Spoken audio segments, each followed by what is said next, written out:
हाँ तो स्टूडेंट्स आइए जानते हैं अब ऑक्सीडेशन और रिडक्शन के बारे में, है ना। तो ऑक्सीडेशन जो है क्या होता है, जैसा कि मैंने आपके सामने लिखा है, एडिशन ऑफ ऑक्सीजन या फिर removal of hydrogen. Addition of oxygen या रिमूवल ऑफ हाइड्रोजन यानी किसी रिएक्टेंट में, जैसे अभी कॉम्बिनेशन में मैंने एग्जांपल बताया था ना, वही कार्बन है ऑक्सीजन से रिएक्ट कर रहा है। अब इस कार्बन से ऑक्सीजन ऐड हो जाता है और क्या कार्बन डाइऑक्साइड बना देता है। तो क्या हो गया यहाँ पर, addition of oxygen.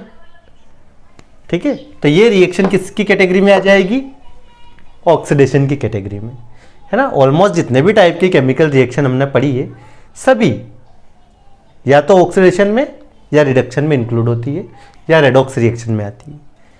Main type की जो केमिकल रिएक्शन है वो ऑक्सीडेशन और रिडक्शन ही है। इन्हीं में सारी रिएक्शंस इंक्लूड हो जाती है। ठीक है, ध्यान देना। तो एडिशन ऑफ ऑक्सीजन जो है वो है ऑक्सीडेशन या फिर रिमूवल ऑफ हाइड्रोजन। किसी कंपाउंड में से हाइड्रोजन रिमूव हो गया, किसी कंपाउंड में से हाइड्रोजन रिमूव हो गया, तो वो भी क्या है, क्या है, ऑक्सीडेशन। जैसे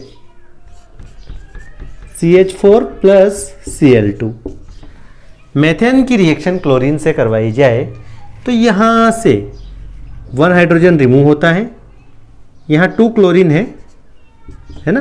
तो 1 क्लोरीन, ये जो हाइड्रोजन रिमूव हुआ इसके साथ बॉन्डेड, इसके साथ अटैच होकर के HCl बना लेता है, और ये जो 1 क्लोरीन है ये यहां से जो हाइड्रोजन रिमूव हुआ उसकी जगह आकर ऐड हो जाता है, तो CH3Cl बनता है। अब ये मेथेन का जो मॉलिक्यूल था इसमें से 1 हाइड्रोजन क्या हो गया, रिमूव हो गया। ठीक है, तो इस तरह से हाइड्रोजन का रिमूव होना भी क्या है, ऑक्सीडेशन है, और ऑक्सीजन का ऐड होना भी क्या है, ऑक्सीडेशन है। इसका जस्ट अपोजिट रिडक्शन होता है। देखिए, एडिशन ऑफ ऑक्सीजन ऑक्सीडेशन था, बट एडिशन ऑफ हाइड्रोजन क्या है, reduction. Removal of oxygen reduction, मतलब ऑक्सीडेशन का जस्ट अपोजिट, या तो हाइड्रोजन ऐड हो जाए या ऑक्सीजन रिमूव हो जाए। फॉर एग्जांपल जिंक ऑक्साइड लेते हैं, कार्बन के साथ इसको हीट करते हैं, तो ऑन हीटिंग क्या हो जाता है, जिंक ऑक्साइड के अंदर से ऑक्सीजन रिमूव हो जाता है और कार्बन के साथ जाकर के ऐड हो जाता है, तो जिंक बनता है और कार्बन मोनोऑक्साइड बनता है। तो अब यहां इस कंपाउंड में से ऑक्सीजन क्या हो गया, रिमूव। ठीक है, ऑक्सीजन क्या हो गया, रिमूव। तो ये क्या हो गया, इसका रिडक्शन हो गया, है ना। ऑक्सीजन का रिमूव होना या रिडक्शन होना एक ही चीज है। ठीक है, तो रिडक्शन किसे बोलते हैं, रिमूवल ऑफ ऑक्सीजन। अब ये कार्बन जो है इसमें यहाँ का ऑक्सीजन जाकर ऐड हुआ, तो इस कार्बन का क्या हो गया, ऑक्सीडेशन। कार्बन के साथ ऑक्सीजन ऐड हुई तो उसका ऑक्सीडेशन हो गया। जिंक ऑक्साइड में से ऑक्सीजन रिमूव हुई तो इसका रिडक्शन हो गया। ठीक है, अब देखिए ये जो मैंने आपके सामने एग्जाम्पल लिखा है इसमें आप देख सकते हैं कि एक रिएक्टेंट का तो रिडक्शन हो रहा है और एक का क्या हो गया, ऑक्सीडेशन। जिंक ऑक्साइड में से ऑक्सीजन रिमूव हुई मतलब इसका रिडक्शन हो गया, कार्बन के साथ ऑक्सीजन ऐड हुई यानी उसका ऑक्सीडेशन हो गया। ठीक है, तो दोनों फिनोमिनन एक साथ हो गई, ऑक्सीडेशन एंड रिडक्शन साइमल्टेनियसली हो गई। जब भी ऑक्सीडेशन और रिडक्शन साइमल्टेनियसली एक ही रिएक्शन के अंदर हो जाए तो ऐसी रिएक्शन को हम रेडॉक्स रिएक्शन बोलते हैं। कौन सी रिएक्शन बोलते हैं, रेडॉक्स रिएक्शन। याद रखना, reaction in which oxidation and reduction takes place simultaneously. ठीक है, ऑक्सीडेशन और रिडक्शन दोनों एक साथ हो जाए एक ही रिएक्शन में तो उस रिएक्शन को हम रेडॉक्स रिएक्शन की कैटेगरी में रखते हैं। ठीक, तो ये रेडॉक्स रिएक्शन का भी एग्जांपल हो गया, इसमें ऑक्सीडेशन भी हो गया और रिडक्शन भी हो गया। ठीक है, तो हाइड्रोजन ऐड हो जाए तो भी क्या है, रिडक्शन है, और ऑक्सीजन रिमूव हो जाए तो भी रिडक्शन है। ठीक है, क्लियर। ठीक, जैसे देखिए H2 plus O2, 2H2 plus O2 मिलकर के मान लो 2H2O बना देते हैं, वाटर बना देते हैं। अब ये हाइड्रोजन किस में जाकर ऐड हो गया, ऑक्सीजन में। तो इस ऑक्सीजन का क्या हो गया, रिडक्शन। ऑक्सीजन का रिडक्शन हो गया, एडिशन ऑफ हाइड्रोजन, है ना। ऑक्सीजन का रिडक्शन हो गया क्योंकि हाइड्रोजन ऑक्सीजन में जाकर ऐड हो गया, और ऑक्सीजन हाइड्रोजन में ऐड हुआ, ऑक्सीजन हाइड्रोजन में ऐड हुआ ना, देखिए दोनों आपस में ऐड हो गए, तो मतलब हाइड्रोजन ऑक्सीजन से ऐड हो गया और ऑक्सीजन हाइड्रोजन से ऐड हो गया। तो जिसमें हाइड्रोजन ऐड हुआ यानी कि ऑक्सीजन में, तो उसका रिडक्शन हो गया। जिसमें ऑक्सीजन यानी हाइड्रोजन में आकर ऑक्सीजन ऐड हुआ, तो इस हाइड्रोजन का ऑक्सीडेशन हो गया। ठीक है, रिमूवल ऑफ हाइड्रोजन है ना, यहां से हाइड्रोजन किसमें, यहां से हाइड्रोजन रिमूव हुआ और ऑक्सीजन के साथ ऐड हुआ, तो एडिशन ऑफ है ना, ऑक्सीजन के साथ ऐड हो गया, हाइड्रोजन यहां से हटकर ऑक्सीजन के साथ ऐड हो गया, मतलब एडिशन ऑफ हाइड्रोजन हो गया, तो इसका रिडक्शन हो गया ऑक्सीजन का। और ऑक्सीजन हाइड्रोजन में ऐड हुआ तो इसका हाइड्रोजन का ऑक्सीडेशन हो गया। ठीक है, अब ऑक्सीडेशन और रिडक्शन से रिलेटेड ही 2 टर्म्स और हैं जो इंपॉर्टेंट है। कौन कौन से? ऑक्सीडाइजिंग एजेंट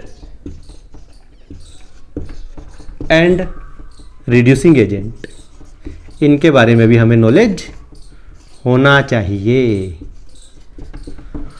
ऑक्सीडाइजिंग एजेंट क्या होता है और रिड्यूसिंग एजेंट क्या होता है?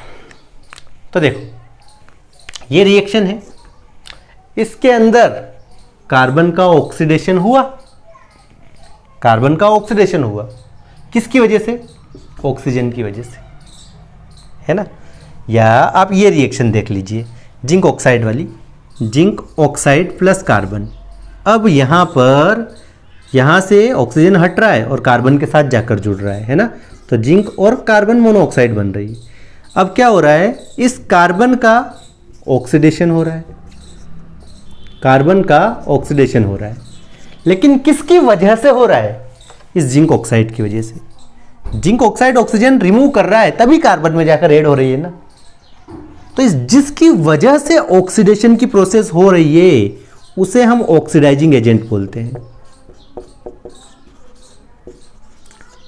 जिसका ऑक्सीडेशन हो रहा है उसको ऑक्सीडाइजिंग एजेंट नहीं बोलते, बल्कि जिसकी वजह से, जिस रिएक्टेंट की वजह से ऑक्सीडेशन की प्रोसेस हो रही है किसी दूसरे की, जैसे इस जिंक ऑक्साइड की वजह से इस कार्बन का ऑक्सीडेशन हो रहा है ना, तो जिसकी वजह से ऑक्सीडेशन हो रहा है उसे हम ऑक्सीडाइजिंग एजेंट बोलेंगे। ठीक है, इसी तरह से इस कार्बन की वजह से इस जिंक ऑक्साइड का रिडक्शन हो रहा है। कैसे? ये कार्बन इस ऑक्सीजन ले रहा है ना, तभी तो ये दे रहा है। इसमें से रिमूव क्यों हो रही है? क्योंकि कार्बन इसमें से ले रहा है, तो इसमें से ऑक्सीजन को रिमूव करने में कहीं ना कहीं ये कार्बन रोल प्ले कर रहा है। तो इस कार्बन की वजह से इसमें से ऑक्सीजन रिमूव हो रही है, मतलब इसका रिडक्शन हो रहा है। तो कार्बन क्या हो गया? कार्बन क्या हो गया?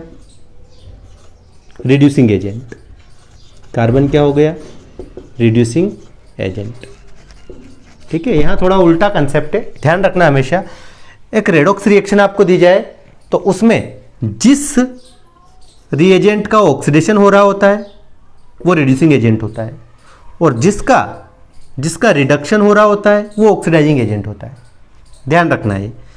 यहाँ पर इसमें से ऑक्सीजन रिमूव हुई मतलब इसका रिडक्शन हुआ, तो जिसका रिडक्शन हुआ वो ऑक्सीडाइजिंग एजेंट है, और इसमें जाकर ऑक्सीजन ऐड हुई मतलब इसका ऑक्सीडेशन हुआ, जिसका ऑक्सीडेशन हुआ वो रिड्यूसिंग एजेंट है। ठीक, क्लियर? तो ऑक्सीडाइजिंग एजेंट और रिड्यूसिंग एजेंट का कंसेप्ट भी क्लियर हुआ, और साथ में रेडॉक्स रिएक्शन भी मैंने आपको समझा दी। ठीक है, तो इसी के साथ टाइप्स ऑफ केमिकल रिएक्शन जो है, ये सारी कैटेगरी जो है केमिकल रिएक्शंस की, ये यहाँ कंप्लीट हुई। तो एक टॉपिक जो है केमिकल रिएक्शन वाला वो ऑलमोस्ट हमने कंप्लीट कर लिया। केमिकल इक्वेशन की मैंने आपको एक बेसिक जानकारी दी है। अभी एक मेन टॉपिक जो केमिकल रिएक्शन को बैलेंस करना है, बैलेंसिंग ऑफ केमिकल रिएक्शन, वो बाकी है। वो वीडियो के नेक्स्ट पार्ट में हम कवर करेंगे। आज के लिए इतना ही, thank you, and next part जरूर देखिएगा ताकि ये चैप्टर पूरी तरह से आपका कवर हो जाए। बचे हुए सारे टॉपिक में नेक्स्ट पार्ट में कवर करूंगा पक्का। ठीक है, बेस्ट ऑफ लक, अच्छे से तैयारी कीजिए, वीडियो को बार बार देखिए और इसका रिवीजन कीजिए। चैनल को लाइक कीजिए, सब्सक्राइब कीजिए और अपने फ्रेंड्स को शेयर कीजिए।